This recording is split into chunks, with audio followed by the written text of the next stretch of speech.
Hi వివాస్, welcome to మా ఇంటి అమృతం. ఈరోజు కొన్ని టిప్స్ గురించి చెప్పుకుందాం. అవి మనకు చాలా ఉపయోగపడాయి. ముందుగా ఫ్రూట్స్ గురించి. ఫ్రూట్స్ అందరి ఇంట్లో అవైలబుల్గా ఉంటాయి కదా. అయితే ఎక్కువగా వీటిని మనం జ్యూస్ చేసుకుంటాము. జ్యూస్ కంటే ఫ్రూట్లా తీసుకోవడం మంచిది. జ్యూస్ చేసామంటే కంపల్సరీగా షుగర్ వేస్తాము, లేదంటే ఐస్ వేస్తాము. ఈ రెండు కూడా చాలా చాలా డేంజరే. అసలు తీసుకోకూడదు. షుగర్ ఎక్కువగా తీసుకోకూడదు, అలాగే ఐస్ కూడా తీసుకోకూడదు. మంచిది కాదు మన హెల్త్కి. దానికంటే ఇలా తొనల్లా తీసుకొని దీన్ని ఇలాగే తినేసి దీని తొనను కూడా మొత్తం నమిలేసి మింగాలి. అప్పుడే మనకి సరైన డైజెషన్ అవుతుంది. మన పొట్టలో కూడా ఫ్రీగా ఉంటుంది. ఇప్పుడు అందరూ డైజెషన్ ప్రాబ్లంతో బాధపడుతున్నారు కదా. ఇలా తీసుకోవడం వల్ల అది సక్రమంగా ఉంటుంది మనకి డైజెషన్ అనేది. అందుకని ఇలాగే తీసుకోవాలి. పిల్లలకు కూడా ఇలాగే అలవాటు చేయండి. ఫ్రూట్ ఇచ్చేసి చేతికి తినమనండి, అంతేకాని జ్యూసులు చేయొద్దు. ఇది ఒక మంచి టిప్.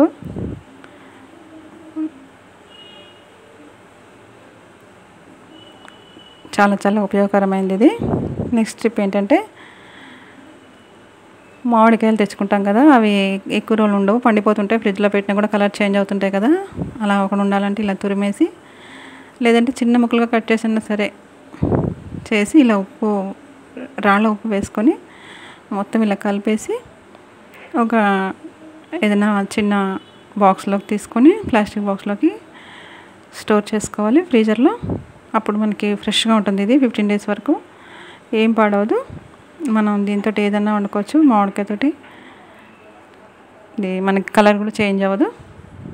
ఇది సెకండ్ టిప్. ఇలా స్టోర్ చేసుకొని పెట్టుకోవచ్చు ఫ్రీజర్లో.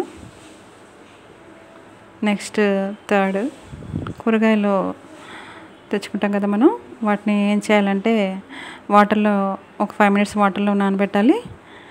ఉప్పు వేసి నానబెడితే ఇంకా మంచిది. ఎందుకంటే చాలా వాటి మీద మందులు చల్లుతారు కదా. పొలం నుంచి మార్కెట్కి వచ్చి, మార్కెట్ నుంచి మన ఇంటికి కావాలంటే కొన్ని రోజులు పడుతుంది. పొలంలో వేసిన మందులు కాకుండా కూడా అవి మనకి ఫ్రెష్గా ఉండడం కోసం మరికొన్ని కలుపుతారు. అందుకని ఈ కెమికల్స్ అవి మనం డైరెక్ట్గా తీసుకోకూడదు, మంచిది కాదు. అందుకని ఇలా కడగాలి. ఒక 5 minutes వాటర్లో వేయాలి. చూడండి, నేను బెండకాయలు ఇలా వాటర్లో వేసి 5 minutes వదిలేసిన తర్వాత ఇలా బాగా నలిపి బెండకాయలని వాష్ చేశాను. వాటర్ చూడండి ఎంత మురిగ్గా వచ్చినాయో. ఏ కూరగాయలైనా సరే ఇలాగా కడుక్కోవాలి మనం. 2 times 3 times కడగాలి కంపల్సరీ కూరగాయలని. ఆకుకూరలు అయితే ఒక 2 minutes వేసి ఉంచినా పర్వాలేదు. కాయగూరలు మాత్రం కంపల్సరీ ఒక 5 minutes ఇంకా అబవ్ ఉంచినా కూడా ఏం కాదు. బెండకాయలు ఎక్కువ జిగురు పదార్థం ఉంటుంది కదా, అందుకని ఇలా రుద్ది బాగా నలిపి కడగాలి. నెక్స్ట్ సెకండ్ టైం కడిగేసిన తర్వాత కోసుకొని వండుకోవాలి. ఇవి కూరగాయలు చాలా మందులు చల్లుతారండి, చాలా జాగ్రత్తగా ఉండాలి వండేటప్పుడు.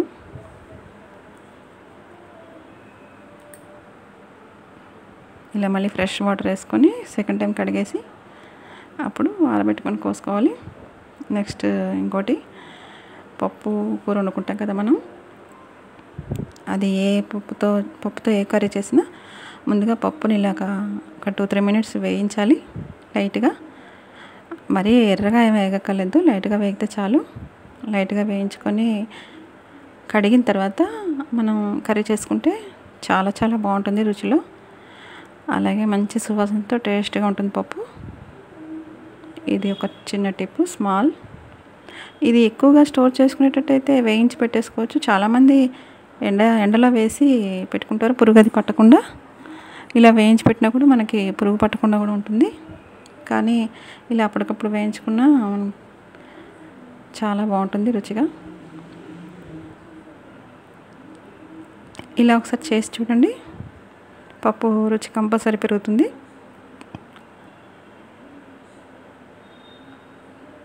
ఏ ఆకుకూరలు వేసుకున్నా, ఏం వేసుకున్నా సరే బాగుంటుంది ఈ పప్పులో. Thanks for watching. 4 tips for you.